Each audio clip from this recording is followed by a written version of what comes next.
Dennis Mercato, Role 3, General Definition. For the purpose of this rule, expect where the context otherwise requires a.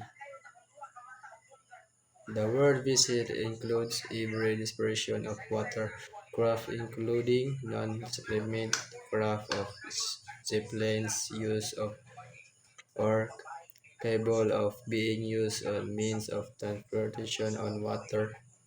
B.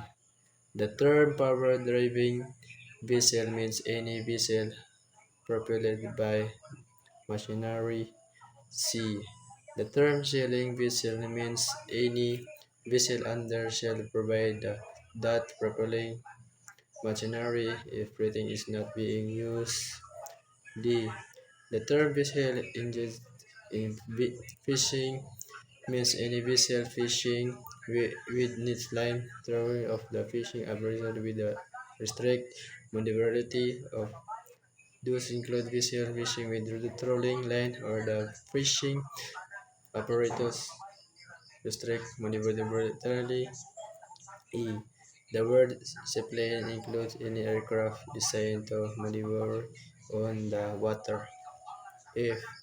The term vessel not under command means a vessel which through some situational circumstances is to be able to maneuver what are required by the rails rules and therefore able to keep off the way of another vessels.